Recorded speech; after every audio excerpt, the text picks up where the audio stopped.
মিলাদুন নবীতে আবু লাহাব বড় খুশি, আঙ্গুলের ইশারা করে বান্দিটারে আজাদ করে দিল।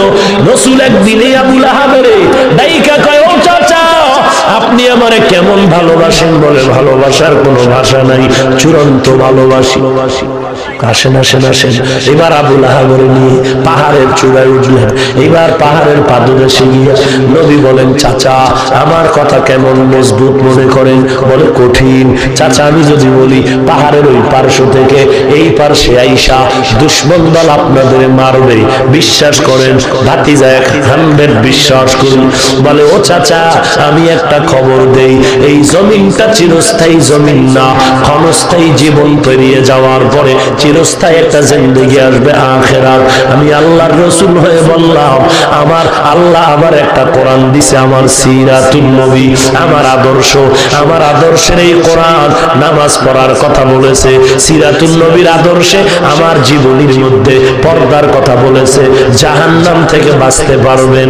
এই কথাটা যখন বলল, যে আবু লাহাব নবীর মিলাদে খুশি হইয়া বান্দিটারে আজাদ করে দিল, সেই আবু লাহাবের কাছে যখন সিরাতের বয়ান গেল, নবীর আদর্শের বয়ান গেল, আবু লাহাব এমনিই তো লাহাব মানে অগ্নিশিখা। লাহাব, আবু লাহাবের চেহারা ছিল আগুনের মতো লাল। এ নবী যখন সিরাতের কথা কইছে আরো গরম হয়ে গেছে। গরম হয়ে ধমক দিয়ে বলে, ইয়া মুহাম্মদ তাব্বান লাকা, ইয়া মুহাম্মদ ধ্বংস হয়ে যাক তোর সারাটা দিন, হে মুহাম্মদ। আলিহাদা জামাতানা, এজন্যই কি ডেকেছ? ধ্বংস হয়ে যা। যে আবু লাহাব আমার নবীর মিলাদে খুশি, ওই আবু লাহাব সিরাতুন নবীর বেলায় ধমক দিয়া নবীর গালি দেয়। আল্লাহ সাথে সাথে আয়াত নাজিল করে বললেন, তাব্বাত ইয়াদা আবি লাহাবিন ওয়া তাব। এ রাসূল আপনার ধ্বংস হবে না, সিরাতুন নবী যারা লাথি মেরেছে তাদেরই ধ্বংস হবে।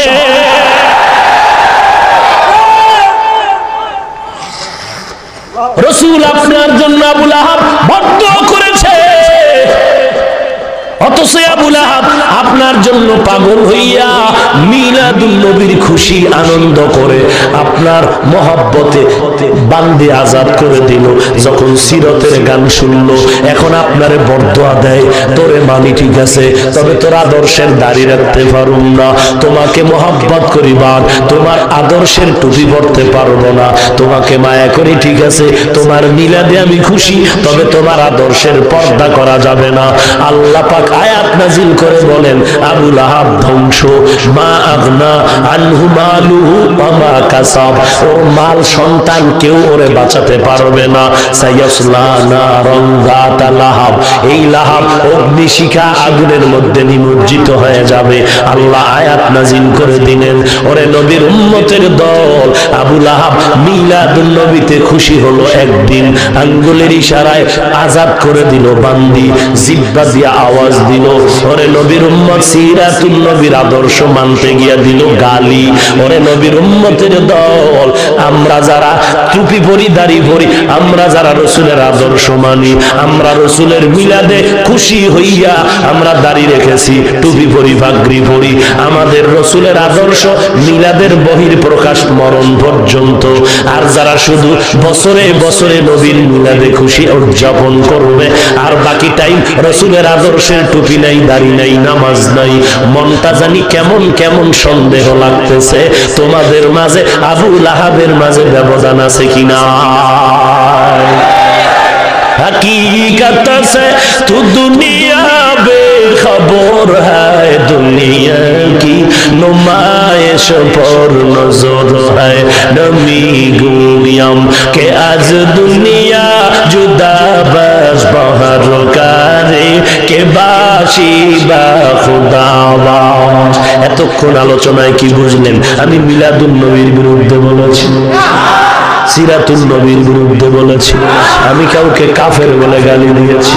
আল্লাহ আপনি হেদায়েত দান করুন। এবার আসেন ঈদ, ঈদ, ঈদ, সকল ঈদের বড় ঈদ, ঈদ মিলাদুন নবী। এবার ঈদ কোথা থেকে আসলো? ইসলামের যত কিতাবাদি, ইতিহাসের কিতাবাদি, রাসূলের লক্ষ লক্ষ লক্ষ লক্ষ হাদিস, কোরআনের হাজারো তাফসীর সব ঘেটে ঘেটে ঘেটে ঘেটে পাওয়া গেল আল্লাহ নবীকে বলেন, আপনার উম্মতের আমি আল্লাহ আনন্দ করার জন্য দুইটা বাৎসরিক ঈদ দান করেছি। কয়টা? কয়টা বাৎসরিক? কি এরা কয় জুমার দিন তো ঈদ, জুমাটাও কি এটা বাৎসরিক না এটা সাপ্তাহিক?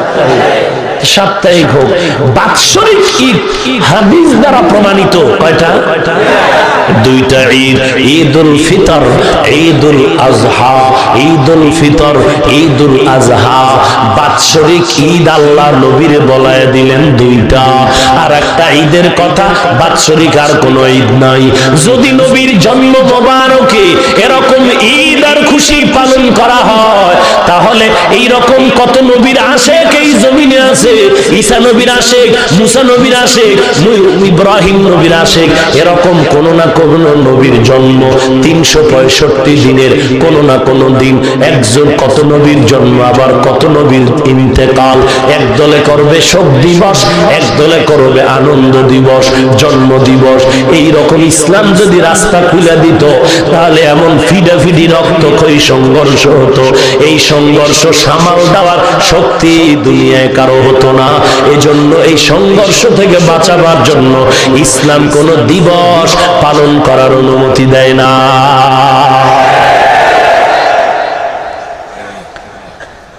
সাহাবায়ে কেরাম কোনদিন করেনি। এইবার দেখবো মিলাদুন নবীতে আমার নবী কি করেছেন।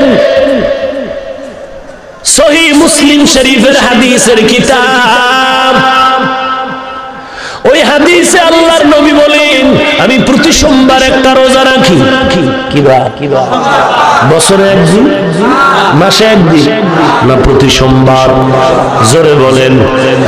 আল্লাহর নবীকে প্রশ্ন করা হলো, নবী আপনি প্রতি সোমবার রোজা রাখেন কেন? নবী বলেন, আমি দুইটা কারণে সোমবার দিন রোজা রাখি।